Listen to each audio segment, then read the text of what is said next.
쌀 소비량이 점점 줄어든다고는 하지만 그래도 우리 한국인은 밥이지요.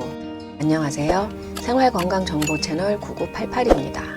특히 우리 중년은 밥심으로 하루를 버티는데 흰쌀밥을 먹자니 혈당이 걱정되고 잡곡밥을 먹자니 맛은 둘째치고 소화가 잘 안되고 민망하게 방구만 자꾸 나옵니다. 그래서 오늘은 비싼 돈 들이지 않고 흰쌀밥, 현미밥, 잡곡밥을 기름지게 식감을 높여주고 밥을 먹을 때 혈당을 천천히 오르게 해 혈당을 조절하고 항산화 성분을 높여서 몸속 온갖 염증과 암세포까지 없애주는 밥을 보약으로 만들어 먹는 방법 알아보겠습니다. 밥 보약 만들기 첫 번째 뽕잎밥입니다. 미국 국립과학연구소에 게재된 논문을 살펴보면 항고혈당, 항고지혈증, 항비만, 항고혈압, 항산화, 항염, 항동맥경화 및 심장보호 효과 등 그 효능은 식품이 아니라 약 그 자체라고 할 수 있겠습니다. 이것은 뽕나무 잎에 플라보노이드 항산화제를 비롯한 수많은 식물 화합물이 함유되어 있기 때문인데요. 그중 하나인 디악시노지로마이신이라는 화합물은 탄수화물의 흡수를 방해해서 혈당 수치를 감소시킬 수 있습니다. 한 연구에서는 37명의 성인이 혈당을 빠르게 높이는 녹말 분말인 말토텍스트린을 섭취한 후 뽕잎 추출물을 먹었을 때 혈당과 인슐린 수치가 현저히 낮아졌습니다. 연구 논문에서 언급했듯이 뽕잎은 또한 간 염증을 감소시키고 죽상동맥 경화증을 예방하고 심장 건강을 촉진할 수 있고 갈색 지방을 높이고 지방 연소를 증가시켜 체중 감소를 촉진할 수 있습니다. 뽕잎은 또한 단백질도 풍부해서 쌀에 부족한 단백질도 보충해 줄 수 있습니다. 뽕잎밥 만드는 방법은 나물밥 하듯이 뽕잎을 넣어서 밥을 해도 되지만 아주 간단한 방법은 뽕잎 가루를 밥할 때 넣는 것입니다. 밥맛을 저해하지 않는 양은 4인 기준 1테이블스푼입니다. 뽕잎에는 유액이라는 유백색 수액이 있는데 이것은 고무나무에 있는 라텍스 같은 것입니다. 이것은 드물지만 메스꺼움, 복부 팽만감, 변비 등을 일으킬 수도 있다고 하니 평소에 위장이 예민하신 분들은 미리 조금만 테스트해 보시고 드시는 것이 좋습니다. 밥 보약 만들기 두 번째 소주밥입니다. 현미밥을 지을 때 소주를 넣으면 현미의 식감을 좀 더 부드럽게 만들면서 영양소까지 듬뿍 올려주는 역할을 합니다. 밥에 소주라니 왠지 카더라 통신 같지만 농촌진흥청의 연구로 한국식품과학회지에 발표된 과학적으로 입증된 방법입니다. 이 연구에서는 발화 현미에 물 120ml를 넣은 것과 물 100ml와 소주 20ml를 넣어 밥을 지은 것을 비교했는데요. 소주를 넣은 밥은 현미의 딱딱한 식감이 더 사라졌고 항산화제인 폴리페놀 함량이 더 증가했습니다. 이는 소주가 물보다 끓는 점이 낮아 더 빨리, 더 오래 끓어 식감을 부드럽게 만들고 현미에 함유된 폴리페놀이 알코올로 인해 훨씬 더 많이 배출되기 때문인데요. 폴리페놀은 강력한 항산화제로서 노화를 예방하고 혈액순환을 개선할 뿐 아니라 우리 몸의 세포가 변이되는 것을 방지해 암을 예방하는 데도 탁월한 효능을 발휘합니다. 이 소주밥의 효능을 높이기 위해서는 전기밥솥보다는 압력밥솥이 좋고 물과 소주의 비율은 100대 20으로 소주를 넣으면 되겠습니다. 우리 집은 애들이 있는데 걱정될 수도 있을 텐데요. 소주는 조리 과정에서 알코올이 다 날아가니까 걱정하지 않으셔도 됩니다. 이제 먹다 남은 김 빠진 소주는 현미밥에 양보해 좀 더 맛있고 건강한 현미밥을 드세요. 밥 보약 만들기 세 번째 녹차밥입니다. 녹차는 세상에서 가장 건강한 차라고 할 만큼 항산화 효능이 매우 뛰어난 식품인데요.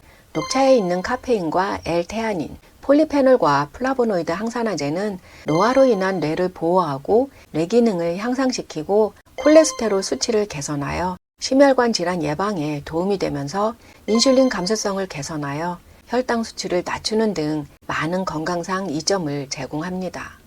농촌진흥청 연구에 의하면 녹차 분말을 넣고 밥을 지을 때 폴리페놀과 플라보노이드 함량이 증가했습니다.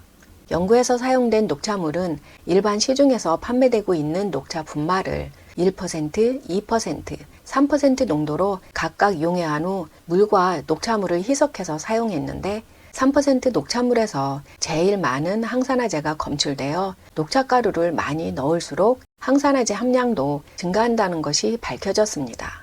그런데 3% 녹차물은 물 100ml에 3g인데 그 비율 맞추는 것이 은근 스트레스 받습니다. 녹차의 부작용은 딱히 발표된 것이 없어 카페인 감수성이 심한 분 아니면 그리 크게 섭취량을 신경 쓰지 않아도 되니 녹차의 쌉쌀한 맛이 안 날 정도로 섞으면 건강한 녹차밥이 되겠습니다. 녹차 파우더가 없으면 녹차 티백을 우린 물을 넣어도 됩니다. 주의할 점은 녹차에는 탄닌이 함유되어 있는데 이것이 철분 흡수를 방해할 수 있습니다.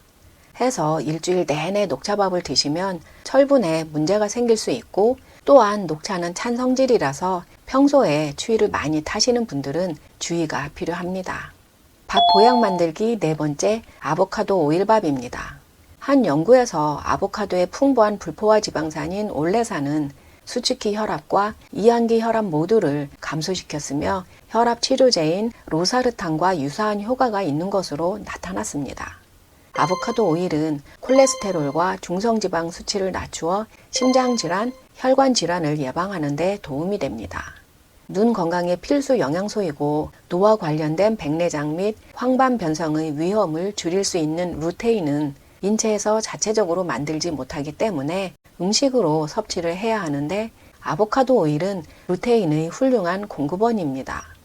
아보카도 오일은 아보카도를 저온 압착해서 추출하기 때문에 섬유질을 제외한 아보카도 과육의 건강상 이점을 모두 취할 수 있는데 같은 양을 먹더라도 아보카도를 그냥 먹는 것보다 오일로 섭취했을 때 무려 7배나 더 많은 불포화 지방산을 섭취할 수 있습니다.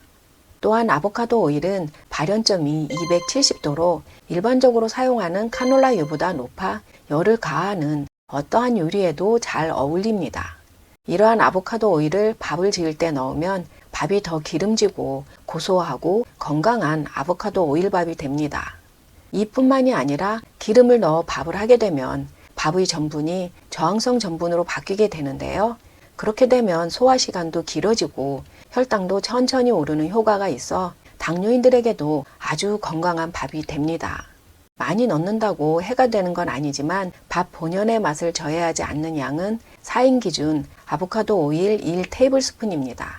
한 가지 주의할 점은 아보카도 오일은 칼륨 함량이 높아 혈압이 높으신 분들에게는 좋지만 신장이 안 좋으신 분들에게는 주의가 필요합니다. 밥 보약 만들기 다섯 번째, 강황밥입니다. 강황에 함유되어 있는 커큐민의 효능은 가히 슈퍼맨이라 할 수 있는데요. 뇌에 직접 들어가 아밀로이드 플라크를 제거해서 치매 예방에 탁월한 도움이 되고 혈관 내벽인 내피 기능을 개선하여 심장병 위험을 낮추고 항염증제로서 관절염 증상을 치료하는 데 도움이 되고 노화를 지연시키고 노화와 관련된 만성 질환을 퇴치하는 데 도움이 됩니다. 그런데 강황의 커큐민 함량은 그리 높지 않습니다.